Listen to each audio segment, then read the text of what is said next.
अस्सलाम वालेकुम dear students. उम्मीद करते हैं कि आप सब बिल्कुल ठीक ठाक खैरियत से होंगे। स्टूडेंट्स, चलते हैं हम आज अपने आज के लेक्चर की जानिब। सबसे पहले आपको बता दें कि हम आपको जो बिल्कुल लेटेस्ट प्रिंटेड एडिशन है इस बुक का फरवरी 2026 का, उसके मुताबिक ये कोर्स कवर करवा रहे हैं। आप इस वक्त ईडीयू पाकिस्तान के नाम से हमारा यूट्यूब चैनल देख रहे हैं। अगर आपने इसे सब्सक्राइब नहीं किया हो तो काइंडली इसे सब्सक्राइब कर लीजिए, ताकि आपको हमारी जितनी भी लेटेस्ट वीडियोस हैं उनका इन टाइम नोटिफिकेशन रिसीव होता रहे। जिस तरह से हम लोग यूनिट 3 का प्रोग्रामिंग फंडामेंटल्स का कोर्स इस वक्त कवर कर रहे हैं, और उसमें आज हम देखेंगे इंपॉर्टेंट सीएसएस प्रॉपर्टीज। जब हम कोई भी स्टाइलिंग कर रहे होते हैं वेब पेज के अंदर या वेबसाइट के अंदर, तो उसके लिए हम लोग सीएसएस का इस्तेमाल करते हैं, कैस्केड स्टाइलिंग शीट का। सीएसएस जो प्रॉपर्टीज होती हैं, ये बेसिकली हमें हमारी वेबसाइट को ज्यादा खूबसूरत बनाने में और उसको कंट्रोल करने में हमें हेल्प आउट करती हैं। सीएसएस को आप बिल्कुल इस तरह से समझिए कि जैसे कोई एक डेकोरेशन है, किसी कमरे की एक डेकोरेशन हम कर रहे हो। एचटीएमएल कमरा जो है उसको बिल्ड करता है, जबकि सीएसएस जो है उस कमरे को पेंट करता है, उसको फर्नीचर उसमें अरेंज करता है और उसको ज्यादा खूबसूरत बनाने में हमारी मदद करता है। हमारे पास सीएसएस की कुछ प्रॉपर्टीज हैं जो कि हम आगे यूज भी कर रहे होंगे। उनमें सबसे पहली जो प्रॉपर्टी है वो है बैकग्राउंड अटैचमेंट।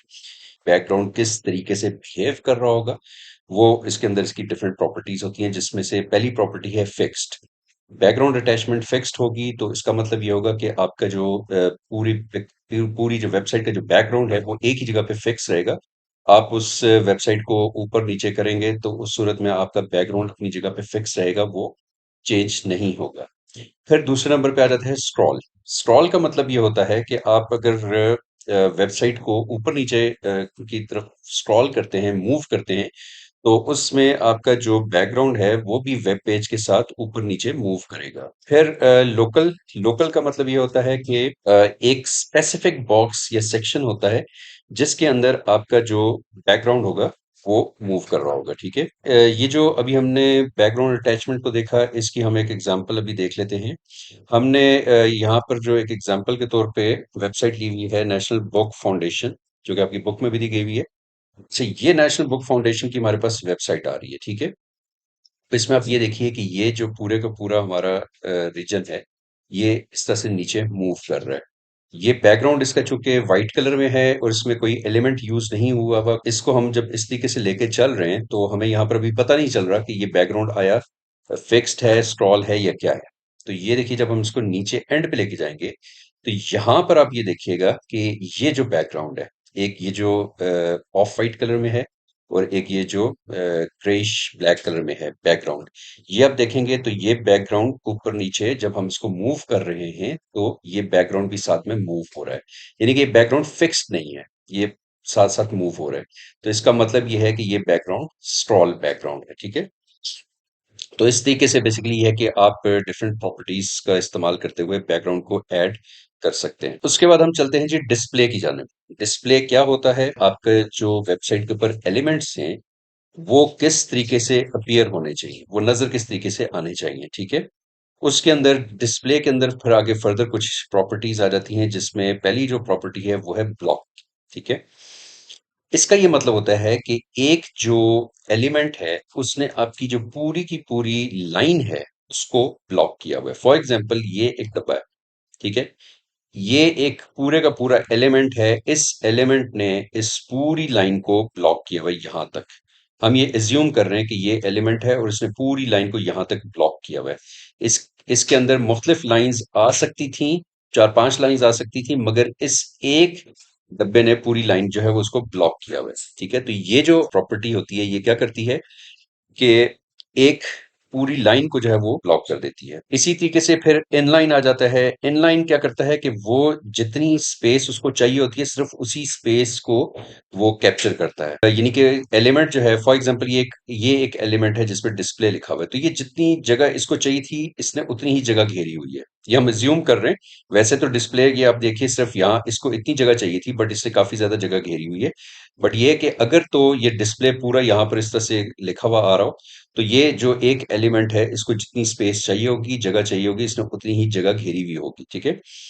फिर उसके अंदर एक और प्रॉपर्टी आ जाती है जिसे हम कहते हैं फ्लेक्स। आपके जितने भी आइटम्स होते हैं उनको एक बहुत ही अरेंज मैनर्स में बड़े अच्छे तरीके से उनको जो है वो आइटम्स को अरेंज करती है। इसके बाद हमारे पास कुछ और ऑप्शंस आ जाते हैं। फ्लेक्स के अंदर फिर फर्दर कुछ प्रॉपर्टीज आती हैं जिसमें एक है जी फ्लेक्स। फ्लेक्स स्टार्ट से पहले हम क्या करते हैं, हम एक एग्जाम्पल ले लेते हैं कि हम एक सेट ऑफ स्टूडेंट्स है जिनको हम कहते हैं कि जी हम उनका एक ग्रुप फोटो खींच रहे हैं। सब स्टूडेंट्स को एक पिक्चर में हम खड़ा कर रहे हैं, 10-12 स्टूडेंट्स हैं और उनको हम उनका एक ग्रुप फोटो खींच रहे हैं। तो उसमें क्या होगा कि जब हम फ्लेक्स स्टार्ट करेंगे तो उसमें जितने भी आपके स्टूडेंट्स हैं वो सब के सब स्टूडेंट्स जो हैं वो लेफ्ट साइड के ऊपर अलाइन हो जाएंगे, लेफ्ट साइड के ऊपर वो खड़े हो जाएंगे और लेफ्ट साइड से खड़े होकर वो अपना एक अरेंजमेंट बनाएंगे और हम उनकी पिक्चर खींचेंगे। इसी तरीके से फ्लेक्स के अंदर एक और प्रॉपर्टी है जिसे हम कहते हैं फ्लेक्स सेंटर। फ्लेक्स सेंटर का मतलब ये होता है कि जितने भी स्टूडेंट्स हैं वो सारे स्टूडेंट्स क्लास में सेंटर में मिडल में खड़े होंगे और हम उनकी पिक्चर खींच रहे होंगे। फिर आ जाता है जी स्पेस बिटवीन। स्पेस बिटवीन क्या करती है, ये बेसिकली दो डिफरेंट आइटम्स के दरम्यान में इक्वल स्पेस जो है वो डालती है। फॉर एग्जांपल ये तीन डॉट्स हैं, ये तीन आइटम्स हैं, इन तीनों के दरमियान जो डिस्टेंस है वो एक बराबर होगा, तो इसको बेसिकली हम स्पेस बिटवीन कहते हैं। फिर उसके बाद आ जाते हैं सेंटर आइटम। इसका ये मतलब होता है कि जिस भी आइटम से पहले आप सेंटर आइटम का ये टैग इस्तेमाल करेंगे या प्रॉपर्टी इस्तेमाल करेंगे तो वो जो आइटम है वो वेबसाइट के सेंटर में रहेगा। फिर आ जाता है जी स्ट्रेच। स्ट्रेच क्या करता है कि आपका जो भी आइटम होता है उसको वो फुल डिस्प्ले दिखाता है उसका, ठीक है, वो पूरी स्क्रीन के ऊपर उसका जो है वो डिस्प्ले दिखाएगा। तो स्टूडेंट्स ये आपकी कुछ प्रॉपर्टीज थी सीएसएस की हवाले से। अच्छा, ये प्रॉपर्टीज अभी आपको हो सकता है शायद समझने में थोड़ी सा दुश्वारी पेश आए, बट ये है कि जब हम इसकी कोडिंग के ऊपर जाएंगे और हम कोडिंग स्टार्ट करेंगे तो उस वक्त आपको ये अंदाजा होगा कि ये कोडिंग के अंदर कैसे इस्तेमाल होती है और एग्जैक्टली इसका क्या फंक्शन होता है। ठीक है, तो चलिए अब हम चलते हैं अपनी कोडिंग की जाने। जिस तरह आपकी बुक में नेक्स्ट जो हमें बताया गया है वो है जी होम पेज डेकोर का, कि हम एक होम पेज बना रहे हैं एक वेबसाइट का और उसकी हम डेकोरेशन कर रहे हैं। ठीक है, उसके लिए हम लोग जिस तरह हर दफा करते हैं, हम एक नया डॉक्यूमेंट जो है उसको हम ओपन करते हैं, लैंग्वेज डिफाइन कर देते हैं इंग्लिश। लैंग्वेज डिफाइन करने के बाद हम उसका हेड डिफाइन करते हैं, और जैसे कि आपको मालूम है कि हेड के बाद हम टाइटल मेंशन करते होते हैं, तो टाइटल में हम मेंशन कर देते हैं स्टाइल पेज विथ बैकग्राउंड। यहाँ पर आके हम टाइटल को करेंगे क्लोज, सॉरी टाइटल है यहाँ से। अब अपनी स्टाइलिंग जो है उसको स्टार्ट करेंगे। स्टाइलिंग को स्टार्ट करने के लिए हम टैग इस्तेमाल करते हैं स्टाइल का। स्टाइल का टैग करने के बाद हम क्या करेंगे, हम बॉडी यहाँ पर लिखेंगे, बट हम ये ध्यान में रखिएगा कि हम बॉडी का टैग इस्तेमाल नहीं कर रहे। हम अभी स्टाइल के अंदर बॉडी का फंक्शन यूज कर रहे हैं, बॉडी का जो एक सीएसएस की जो प्रॉपर्टी है उसको इस्तेमाल कर रहे हैं। हम यहाँ पर लिख लेते हैं जी, फॉर एग्जांपल हम अपनी वेबसाइट में एक बैकग्राउंड इमेज ऐड करना चाह रहे हैं। बैकग्राउंड इमेज, फिर उसके बाद हम करते हैं यूआरएल। यूआरएल के बाद हम करते हैं जी, अच्छा, यहाँ पर अब हम ये देखते हैं कि हमने एक ऐसा जो है वो पिक्चर उसको हमने अपने बैकग्राउंड में एंटर करना है जो हमारे पास ऑलरेडी मौजूद है, जो हमने अपने पास संभाल के रखी हुई है। भाई जब आपकी इत्तला के लिए अर्ज कर दूं कि ये जो हमारा HTML प्रैक्टिस का जो ये वाला फोल्डर है, इस फोल्डर के अंदर मैंने बैकग्राउंड के नाम से एक इमेज ऑलरेडी जो है वो कॉपी करके सेव कर रखा है। ये हमारे पास एक बैकग्राउंड इमेज है जिसको मैंने ऑलरेडी जो है वो सेव करके अपने पास रखा हुआ है। और जिस तरह से मैंने आपको बताया था कि आपने जो भी वेबसाइट के अंदर एलिमेंट, जो भी आइकन, जो भी चीज भी आपने यूज करनी है उसको आपने अपने इस पेरेंट फोल्डर के अंदर रखना है जिसके थ्रू आप लिंकिंग सारी कर रहे होंगे। तो ये जो बैकग्राउंड इमेज है इसको ऑलरेडी मैंने जो हमारा HTML प्रैक्टिस का जो फोल्डर था उसके अंदर मैंने इसको सेव कर रखा है। अब हम ये देख लेते हैं कि हम इसको अपने पास ऐड कैसे कर रहे हैं। ये यूआरएल हो गया जी। यूआरएल के बाद हम यहाँ पर ये इन्वर्टेड कॉमास का इस्तेमाल करते हुए अब हम यहाँ पर लिखेंगे इस पिक्चर का नाम, background dot JPG. Background dot JPG. हम आगे बढ़ते हैं, बैकग्राउंड पोजीशन। बैकग्राउंड पोजीशन हम बताते हैं कि जी बैकग्राउंड की पोजीशन क्या होनी चाहिए, ये सेंटर होना चाहिए। फिर हम कहते हैं जी बैकग्राउंड अटैचमेंट। बैकग्राउंड अटैचमेंट पे हम आए। बैकग्राउंड अटैचमेंट को हम करते हैं जी फिक्स्ड। जिस जैसे आपने देखा था कि फिक्स्ड थी, उसके अलावा इसके अंदर स्क्रॉल थी, मुख्तलिफ ऑप्शंस आते हैं, तो ये हमने इसको फिक्स्ड कर दिया। फिर उसके बाद हम करते हैं डिस्प्ले। डिस्प्ले का हम लोग टैग इस्तेमाल करते हैं और यहाँ पर हम करते हैं फ्लेक्स। फ्लेक्स अभी जो मैंने आपको पहले बताया था, ये बेसिकली हम वो इस्तेमाल कर रहे हैं, ठीक है। फिर हम करते हैं जी जस्टिफाई कंटेंट, और इसको हम करते हैं सेंटर। अब ये देखिए, सबसे अच्छी बात जो आपको विजुअल स्टूडियो में मिलती है वो ये है कि आप जो भी प्रॉपर्टी जो इसको इस्तेमाल करना चाह रहे हैं, वो उस प्रॉपर्टी की आपको आगे खुद से ऑप्शंस दे रहा है। फॉर एग्जांपल ये अलाइन है, हमने अलाइन आइटम्स करने हैं, और आइटम्स को हमने कहाँ अलाइन करना है, हमने सेंटर में अलाइन करना है। तो वो आपको खुद ही सारे के सारे ऑप्शंस जो है वो दे रहा है। अब हम कर देते हैं जी हाइट। हाइट हम करते हैं जी 100 और मार्जिन हम कर देते हैं जी 0। फिर उसके बाद हम यहाँ पर आते हैं, और ये जो ब्रैकेट हमने ओपन की थी यहाँ पर, ये वाली जो ब्रैकेट थी, अब इस ब्रैकेट को हम यहाँ पर आके क्लोज करते हैं। देखिए, जैसे ही हमने इसको क्लोज किया, इसका कलर भी चेंज हो गया। मींस कि ये हमारा यहाँ पर जो बीच में हम एक एरर दे रहा था, वो एरर अब रिमूव हो गया, क्योंकि हमने यहाँ पर अपनी कोडिंग जो है वो कंप्लीट कर दी है, ठीक है। फिर हम नीचे आते हैं और यहाँ पर अब हम div का जो टैग है उसको इस्तेमाल करते हैं। अभी पहले हम div का टैग जो है उसको, सॉरी, ये div का टैग नहीं होगा यहाँ पर। यहाँ पर हम div का टेक्स्ट इस्तेमाल कर रहे हैं। div bracket open. फिर हम यहाँ पर आते हैं और इधर हम लिखते हैं टेक्स्ट अलाइनमेंट। इसको हम करते हैं सेंटर। टेक्स्ट अलाइनमेंट को हम लोगों ने सेंटर कर दिया, div जो है इसको क्लोज कर दिया। एक मिनट चाहिए, यहाँ पर हमने इसको क्लोज कर दिया। डिव का जो हमने बेसिकली टेक्स्ट इस्तेमाल किया, उसके अंदर हमने कहा कि जो टेक्स्ट जो भी होगा स्क्रीन के सेंटर में डिस्प्ले होना चाहिए। फिर हम H1 पे आ जाते हैं। H1 के अंदर हम क्या कर रहे हैं कि, अच्छा, ये आप देख रहे होंगे, आप सोच रहे होंगे कि ये div का हम जो टैग है उससे पहले हम जो एंगल ब्रैकेट्स हैं उनका इस्तेमाल क्यों नहीं कर रहे, H1 से पहले हम एंगल ब्रैकेट्स का इस्तेमाल क्यों नहीं कर रहे। तो ये जहन में रखिएगा कि हमने यहाँ पर बेसिकली स्टाइल का टैग ऑलरेडी ओपन किया हुआ है। इस टैग के अंदर हम जितने भी टैग्स इस्तेमाल कर रहे हैं, उन टैग्स के लिए हमें एंगल ब्रैकेट्स की जरूरत नहीं है, क्योंकि ये स्टाइल के अंदर हम ये सारी की सारी चीजें स्टाइल के अंदर ही कर रहे हैं। सीएसएस में बेसिकली ये होता है कि आप एक टैग के अंदर जितने भी टैग्स का इस्तेमाल कर रहे हैं, उसके लिए आप ये दूसरी वाली ब्रैकेट्स जो है इनको आप यूज कर सकते हैं। जरूरी नहीं कि उनके लिए आपको एंगल ब्रैकेट्स का इस्तेमाल करना जरूरी हो, ठीक है। अब हम H1 पे आगे, यहाँ पर हम करते हैं जी के जो कलर है वो ग्रीन होना चाहिए। ये बेसिकली मैं आपको जितना भी ये कोडिंग करा रहा हूँ, ये मैं आपको आपकी बुक में जो कोडिंग दी हुई है उसके मुताबिक ये कोडिंग मैं आपको करवा रहा हूँ। ये हो गया। उसके बाद हमने ये जो ब्रैकेट्स हैं इनको भी क्लोज किया।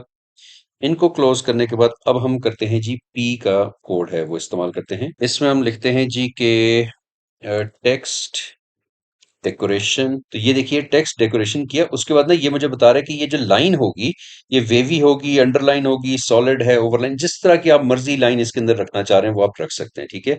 फॉर एग्जांपल हम वेवी नहीं रखते और हम कहते हैं हमने डॉटेड लाइन रखनी है, तो ये यहाँ पर डॉटेड आ गया, ठीक है। और उसके बाद हम यहाँ पर करेंगे मार्जिन 0। ये सारा हो गया जी। उसके बाद हमने इसको क्लोज कर दिया। क्लोज करने के बाद अब हम क्या करते हैं, हम यहाँ पर आते हैं और यहाँ आके हम स्टाइल का जो ये टैग हमने ओपन किया था, इसको अब हम यहाँ पर क्लोज कर रहे हैं, ठीक है। अब अभी आपका स्टाइल हुआ है। अभी आप एक्चुअली जो आपकी जो बॉडी है, जो आपकी वेबसाइट पर आपने लिखना है, आप उस तक अभी तक नहीं पहुंचे, वो अभी आगे आएगा। ये स्टाइल हमने यहाँ पर क्लोज किया। अब ये देखिए कि हमने जो हेड का ये वाला टैग था, वो अभी तक हमने क्लोज नहीं किया था। हम टाइटल के बाद डायरेक्ट स्लाइड पे आ गए थे। तो हेड का टाइटल हमने यहाँ पर आके क्लोज किया। मैं एक पूरे सीक्वेंस के अंदर ये कोडिंग कर रहा हूँ, ताकि ये टैग्स को क्लोज करने में आपको याद भी रहे और आपको आसानी भी रहे। अभी हम करते हैं जी बॉडी का टैग लिखते हैं, ठीक है। बॉडी का टैग लिखा। बॉडी के टैग के बाद यहाँ पर हम डिव का टैग एंटर करते हैं। और div का टैग एंटर करने के बाद हम यहाँ पर करते हैं h। अब ये ध्यान में रखिएगा कि जो div का टैग हम एंटर कर रहे हैं, ये जब तक क्लोज नहीं होगा, इस div के टैग के दरमियान में, ओपनिंग और क्लोजिंग के टैग्स के दरमियान में जितना भी डॉक्यूमेंट हम टाइप करेंगे, वो सब का सब एक ग्रुप के तौर पे कंसिडर होगा। ठीक है, वेलकम टू माय वेबसाइट। ये जनाब हमारा H1 का जो हेडिंग है, ये हमने वो कर दिया। ठीक है, अच्छा, अब हम क्या करते हैं कि हम इस, ठीक है, अब हम आगे एक पैराग्राफ लिखते हैं। ठीक है, अच्छा, पैराग्राफ में हम क्या लिखते हैं कि जी, my website is about beautiful beautiful Pakistan. फिर हम यहाँ पर एक ब्रेक दे देते हैं। इसके बाद हम नेक्स्ट लाइन लिखते हैं। अच्छा, ये मैंने बाय द वे यहाँ पर ना पूरा एक पैराग्राफ लेके लिख के रखा हुआ है। थोड़ा देर हम टाइम को सेव करते हैं, बजाय इसके कि ये मैं पूरे का पूरा पैराग्राफ टाइप करूं। इसको हम उठा के यहाँ पर पेस्ट कर देते हैं। अच्छा, ओके, ये जनाब अब जो हमारे पास आ रहा है, from world seven tall peak, और ये हो गया, ठीक है जी। ये ये हमने पूरे का पूरा एक पैराग्राफ टाइप कर लिया। ठीक है, हम यहाँ पर इसको, पैराग्राफ का जो टैग था उसको हम क्लोज करते हैं। उसको क्लोज करने के बाद हमने क्या करना है, हम यहाँ पर आते हैं और div का जो टैग है उसको क्लोज करते हैं। div का टैग क्लोज करने के बाद हमने क्या करना होगा कि हम बॉडी का जो टैग है उसे भी क्लोज करते हैं। अब ये देखिए कि मैं जो भी टैग्स ओपन कर रहा हूँ, उसी लाइन में उनको क्लोज भी कर रहा हूँ, ताकि ना मुझे ये याद रहे कि मैंने कौन कौन से टैग्स ओपन किए थे और कौन से टैग्स को मैं कहाँ पर क्लोज कर रहा हूँ। क्योंकि जब कोडिंग बहुत लंबी हो जाती है, उस वक्त आपको याद नहीं रहता कि कौन सा टैग कहाँ पर ओपन हुआ था। इसमें अच्छी चीज ये भी है कि जब आप इसको स्क्रॉल डाउन कर रहे हैं, नीचे लेके जा रहे हैं, तो ये ऊपर का जो कुछ एरिया है, इसने इसको फिक्स कर दिया है। ठीक है, अब ये देखिए, ये ऊपर के एरियाज को फिक्स रखता है ताकि आपको ये याद रहे कि आपने कौन कौन से टैग्स ओपन किए हुए थे और उनको आपने कब क्लोज करना है। ये बॉडी के टैग के बाद हम यहाँ पर क्लोज करते हैं HTML के टैग को। तो ये जब सारे टैग्स हमने क्लोज कर दिए, तो यहाँ पर आके हमारी जो पूरी की पूरी कोडिंग है वो कंप्लीट होती है। अच्छा, इसको अब हम सेव करते हैं, क्योंकि ये वाली फाइल हमने सेव नहीं की हुई है। ठीक है, हम इसमें करते हैं जी, डेकोरेटिंग वेबसाइट के नाम से हमने एक ये फाइल जो है अपने पास सेव कर ली है। इसको हम सेव करते हैं। ये देखिए, हमारे पास ये फाइल आगे सेव हो गई है। अब हम इसको जरा रन करके देखते हैं कि हमें क्या रिजल्ट शो करता है। ओके, तो ये देखिए, अब हमें ये एक इसने रिजल्ट शो कर दिया है। ये देखिए, ये हमारा बैकग्राउंड जो है वो इस तरीके से नजर आ रहा है। अच्छा, ये हमें यहाँ पर ये बता रहा है कि जी, वेलकम टू माय वेबसाइट। जितना कुछ मैंने यहाँ पर इसमें लिखा हुआ था, वो सब का सब कुछ इसने मुझे यहाँ पर एक पैराग्राफ की शक्ल में लिख के दिखा दिया। तो इस तरीके से हम ये कर सकते हैं कि यहाँ पर पूरे के पूरे एक वेबसाइट जो है वो उसको हम डेवलप कर सकते हैं। अच्छा, मैं फॉर एग्जांपल इसके अंदर ये करता हूँ कि ये जो टेक्स्ट है, ये टेक्स्ट है ये टाइम्स न्यू रोमन में, जो बाय डिफॉल्ट होता है basically times new Roman. Times new Roman जो है वो मुझे पसंद नहीं आ रहा। मैं कह रहा हूँ कि नहीं, इसका टेक्स्ट चेंज होना चाहिए, मुझे कोई अच्छा टेक्स्ट चाहिए। तो उसके लिए हम क्या करते हैं, आइए वो हम देख लेते हैं। यहाँ पर हम जब इसके अंदर आ चुके हैं वापस, तो हम यहाँ पर आएंगे और ये देखिए, ये कलर ग्रीन जो है, ये हमारे पास बेसिकली H1 हेडिंग थी। इसमें हमने अपना कलर ग्रीन रखा हुआ था, और कलर ग्रीन रखने के बाद हमने इसका मार्जिन 0 रखा हुआ था। अब यहाँ पर हम आते हैं और यहाँ पर हम कोडिंग में कुछ एडिशंस करते हैं। पहले हम करते हैं फॉन्ट। फॉन्ट के अंदर देखें, जब आप फॉन्ट लिखेंगे तो आपके पास इतने ऑप्शंस इसके अंदर आ रहे हैं। हम फॉन्ट फैमिली में जाते हैं। फॉन्ट मींस के आप क्या टेक्स्ट स्टाइल रखना चाह रहे हैं, फॉन्ट फैमिली किस फैमिली का स्टाइल आप रखना चाह रहे हैं। अब मैं फॉर एग्जांपल कहता हूँ कि जो मुझे वर्डेना जो है वो पसंद है, मैं वर्डेना को सिलेक्ट कर लेता हूँ। वर्डेना को सिलेक्ट करने के बाद ये पूरे का पूरा एक फॉन्ट फैमिली जो है इसके अंदर, वो आपकी सेव हो गई है। ठीक है, उसके बाद मैंने कुछ भी नहीं करना, मैंने इसको सेव कर लेना है। फिर उसके बाद मैं टेक्स्ट पे आ जाता हूँ, जो मैंने बेसिकली पैराग्राफ पूरा लिखा था। ठीक है, पैराग्राफ के ऊपर मैं आया और पैराग्राफ को मैंने यहाँ पर आके दोबारा से मैंने यहाँ पर लिखा फॉन्ट। अच्छा, अब मैं आ गया फॉन्ट फैमिली के अंदर और मैं फॉर एग्जांपल कहता हूँ कि जी, मुझे यहाँ पर एरियल जो है वो ज़्यादा पसंद है।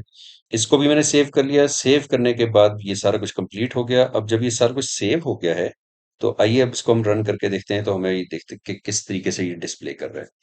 अब ये देखिए कि अब जो इसका फॉन्ट है, वो फॉन्ट स्टाइल भी चेंज हो चुका हुआ है, और जो पैराग्राफ था उसका फॉन्ट स्टाइल भी चेंज हो चुका हुआ है। तो इस तरीके से जो है वो आप एक वेबसाइट जो है या वेब पेज है वो बना सकते हैं। बिल्कुल बेसिक लेवल का ये वेब पेज मैंने आपको बना के दिया है। अब इसके अंदर आप मुख्तलिफ लिंक्स भी ऐड कर सकते हैं, मुख्तलिफ इमेजेस भी ऐड कर सकते हैं, वो आपको मैं ऑलरेडी सिखा चुका हूँ।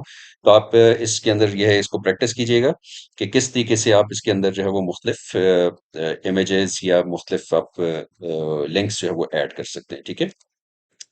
तो ये तो था स्टूडेंट्स, अभी तक के हम लोग किस तरीके से जो है वो कोडिंग कर सकते हैं, और किस तरीके से हम लोग जो है इसके अंदर डिफरेंट स्टाइलिंग्स कर सकते हैं। ठीक है।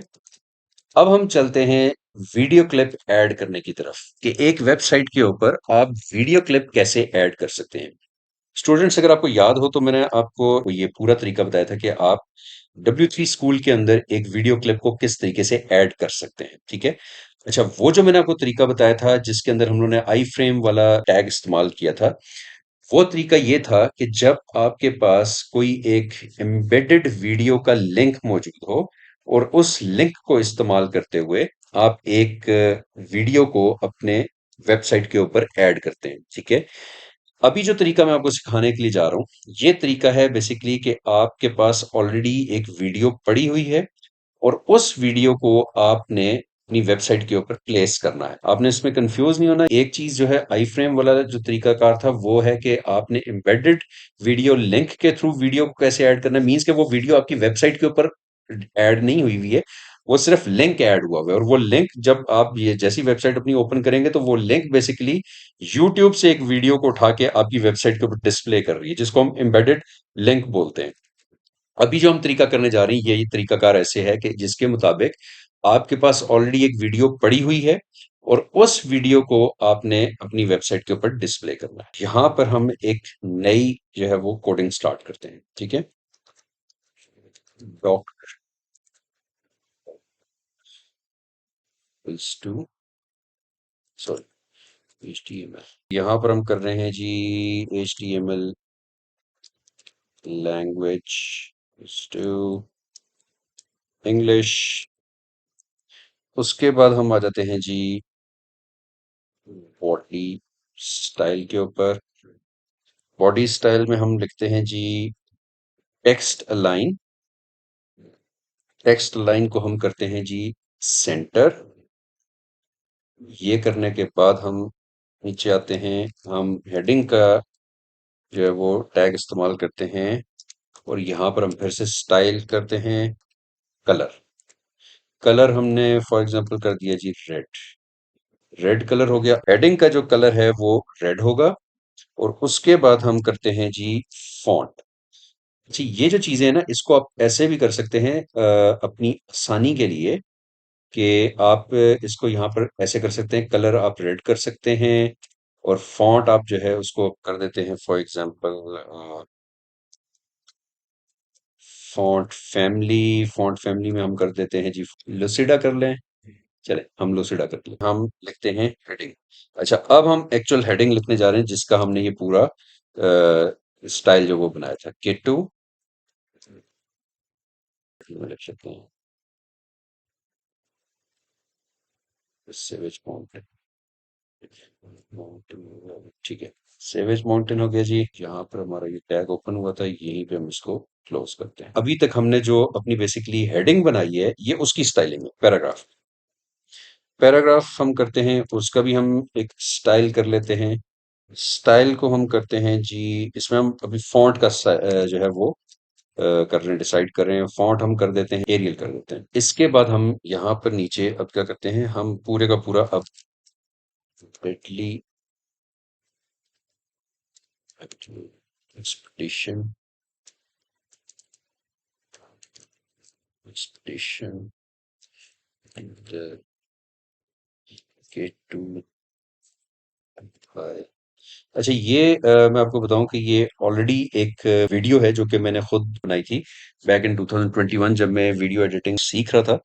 तो ये मैंने प्रैक्टिस के तौर पे एक वीडियो बनाई थी। वो वीडियो चूंकि मेरी अपनी, मैं उस वीडियो को ऐड कर सकता हूँ अपनी वेबसाइट के ऊपर। उसके यूजेज राइट्स चूंकि मेरे पास हैं, तो इसलिए मुझे उसमें ऐड करने में कोई प्रॉब्लम नहीं है। ये अब आप देखिएगा कि हम यहाँ पर बेसिकली क्या कर रहे हैं। हम जो वीडियो है, उस वीडियो के ऊपर जो भी पैराग्राफ लिखा हुआ आएगा या जो उसकी डिस्क्रिप्शन लिखी हुई आएगी, ये वो मैं बेसिकली यहाँ पर अभी टाइप कर रहा हूँ।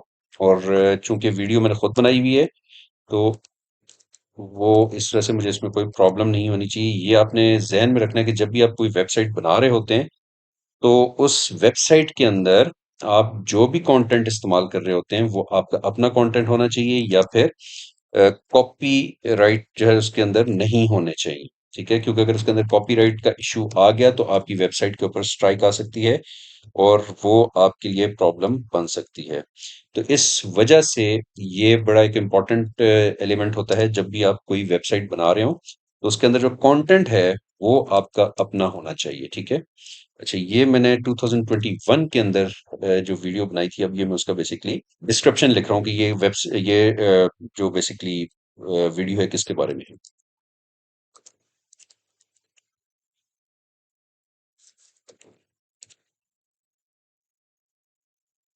While trying to snatch Ketu without supplemental explanation. ये हो गया जी हमारे पास एक पैराग्राफ जो कि हमने इस वीडियो से रिलेटेड बनाया है। बल्कि इस पैराग्राफ का हम लोग यहाँ पे इसको एंड करते हैं, ताकि ये हमें याद रहे कि कौन सा टैग कहाँ ओपन हुआ था और कहाँ क्लोज हुआ था। ठीक है। अच्छा, ये तो हो गया अभी तक सारे का सारा वो काम कि जिसमें हम लोगों ने वीडियो है उसकी एक हेडिंग लिखी है, और उसके अलावा जो हमने उस वीडियो की डिस्क्रिप्शन है वो लिखी है। ठीक है। देखिए, हर नाम को मैंने बोल्ड किया हुआ है। सतपारा जो बेसिकली एक माउंटेनियर था, सिनोरी, जो कि केटू को सर करने की कोशिश में अपनी जान जो है वो गंवा बैठे थे। तो इन तीनों के नाम मैंने बोल्ड में लिखे हुए हैं। फिर उसके बाद मैंने पेज इस लाइन में ब्रेक दी है, और उसके बाद मैंने नेक्स्ट जो है वो बताया कि उनके साथ क्या हुआ। ठीक है। तो यहाँ पैराग्राफ क्लोज हुआ। तो ये अभी तक हमने सिर्फ वीडियो के ऊपर की जो हेडिंग है वो दी हुई है। अब हम देखते हैं कि हम वीडियो को ऐड कैसे करेंगे। सबसे पहले हम टैग इस्तेमाल करेंगे वीडियो का, साथ में हम उसके कुछ एट्रीब्यूट्स भी लिखेंगे। ठीक है। सबसे पहले हम उसकी विड्थ डिफाइन करते हैं कि इसकी विड्थ कितनी होनी चाहिए। फॉर एग्जांपल हम कहते हैं कि जी 600 पिक्सल इसकी विड्थ होनी चाहिए। हाइट हम कर देते हैं जी 500। उसके बाद हम एक और टैग इस्तेमाल करते हैं कंट्रोल का। कंट्रोल्स का बेसिकली एक टैग है। इससे हमें ये पता चलता है कि हम जो भी वीडियो यहाँ पर इंसर्ट कर रहे हैं, उस वीडियो के नीचे उसके कंट्रोल्स नजर आ रहे होंगे। लाइक आप उसको प्ले कर सकते हैं, स्टॉप कर सकते हैं, उसका वॉल्यूम आप ऊंचा नीचा कर सकते हैं। वो सारे के सारी जो ऑप्शंस हैं वो आपको इस टैग के थ्रू नजर आ रही होगी। अब हम क्या करते हैं, हम इसका देते हैं सोर्स। यहाँ पर हम लोग सोर्स एसआरसी करते हैं। एसआरसी करने के बाद हम वो बताते हैं कि ये वीडियो एक्चुअली कहाँ पड़ी हुई है, इसका पूरा नाम क्या है। अब अगर आप इस HTML प्रैक्टिस फोल्डर के अंदर आप आए, तो ये आप देखिएगा कि यहाँ पर मैंने एक ये वीडियो रखी हुई है K2 द सेवेज माउंटेन के नाम से। ठीक है। तो मैं अब क्या करता हूँ, ये जो K2 द सेवेज माउंटेन है, इसका पूरा जो नाम है, सेव हुई हुई फाइल है, इसी को डायरेक्ट उठा के कॉपी पेस्ट कर देते हैं यहाँ पर। अब ये नाम प्रॉपरली कॉपी पेस्ट हो गया, और ये MP4 फॉर्मेट में ये वीडियो हमारे पास मौजूद है। तो हमने इसका फॉर्मेट भी साथ में मेंशन करना होता है। ये हमने मेंशन कर दिया। इसके बाद हम एक मजीद टैग इस्तेमाल करते हैं टाइप का। टाइप करने के बाद हम कहते हैं, हम आपको ये बताते हैं कि जी ये वीडियो है, ये MP4 फॉर्मेट में है। ये यहाँ पर मेंशन करना ज़रूरी होता है, और यहाँ पर आके ये टैग क्लोज़ भी हो जाता है। इसी के अंदर ये टैग ओपन हुआ, और इसी के अंदर ये क्लोज़ भी हो गया। ठीक है? ये करने के बाद हम वीडियो का टैग था, उसे क्लोज़ करते हैं। वीडियो का टैग क्लोज़ करने के बाद हम देखते हैं कि हमने बॉडी का टैग ओपन किया हुआ था, हम उसे क्लोज़ करते हैं। बॉडी का टैग क्लोज़ करने के बाद देखते हैं हमने HTML का टैग ओपन किया हुआ था, हम उसे क्लोज़ करते हैं। इस तरीके से करने के बाद हमने ये सारे टैग्स जो हैं इनको क्लोज़ किया। क्लोज करने के बाद हम इसको सेव करते हैं। सेव जिस तरह से हमने बताया था कि HTML प्रैक्टिस फोल्डर के अंदर हम इसको सेव करेंगे, और हम इसको फॉर एग्जांपल सेव करते हैं के टू वीडियो के नाम से। के टू वीडियो के नाम से हमने इसको सेव किया। सेव करने के बाद हम इसका जरा डिस्प्ले देखते हैं कि ये क्या हमें शो करता है। ओके, तो ये देखिए स्टूडेंट्स, यहाँ पर हमारे पास ये इस तरीके से आ गया कि के टू द सेवेज माउंटेन हमने एक हेडिंग दी थी। उसके बाद नीचे हमने बताया था कि इसमें कौन कौन एक्सपीडिशन में गए हुए थे। देखिए, जैसे मैंने आपको बताया था ना, मैंने तीनों के नाम जो है वो हाईलाइट किए हैं बोल्ड में, ये वो थे। और ये अब आके नीचे ये कंट्रोल्स हैं, बेसिकली जैसा मैंने आपको बताया था कि कंट्रोल्स हैं। यहाँ पर जो हमने कंट्रोल का इस्तेमाल किया, ये जो कंट्रोल है, ये आपके यहाँ नीचे आ रहे हैं, जिसके अंदर आप प्ले कर सकते हैं, आप वॉल्यूम ऊंचा नीचा कर सकते हैं, और आप इसका फुल साइज कर सकते हैं, और यहाँ से आप इसको डाउनलोड या डिफरेंट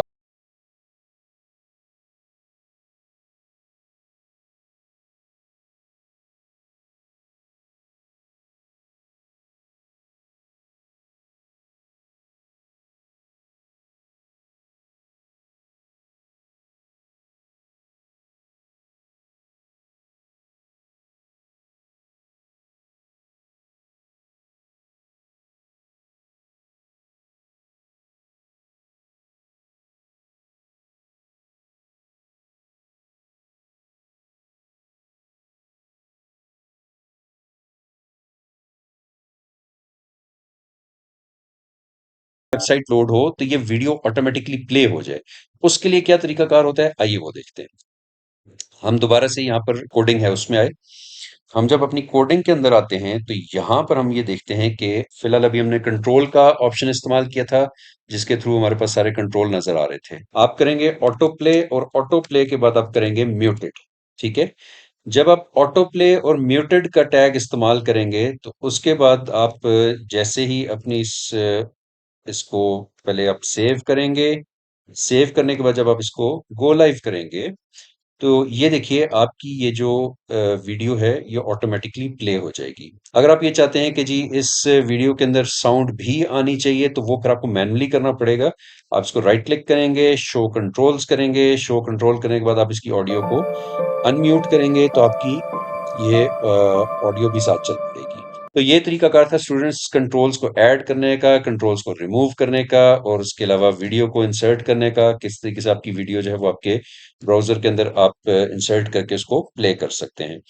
इसमें ये देखिए, ये सारा कुछ आपको बताया गया, जो भी मैंने आपको सारा कुछ समझाया। आप ऑटो प्ले कर सकते हैं, जो ऑटोमेटिकली आपकी वीडियो को लोड करेगी। वॉल्यूम के आप कंट्रोल्स जो हैं या पॉज के कंट्रोल्स आप उनको ऐड कर सकते हैं। आप अपनी जो वीडियो है इसको म्यूट कर सकते हैं, इसको लूप्ड कर सकते हैं। लूप्ड का तरीकाकार ये होता है कि जहां आपने म्यूटेड लिखा है, इसी के आगे आप LWP लूप करेंगे, तो जैसे ही आपकी ये वीडियो खत्म होगी, खत्म होने के बाद ये वीडियो दोबारा से खुद ब खुद प्ले हो जाएगी। ठीक है, तो स्टूडेंट्स, ये आज के लिए कुछ प्रोग्रामिंग के आपके कोड्स थे, कुछ आपके इसके अलावा स्टाइल्स थे CSS के, जिनके थ्रू आप अपनी वेबसाइट को ज्यादा खूबसूरत बना सकते हैं। इस वीडियो से मुतालिक आपका कोई भी क्वेश्चन है तो प्लीज कमेंट सेक्शन में वो आप हमसे लाजमी पूछेगा। अपना ख्याल रखिएगा। अल्लाह हाफिज।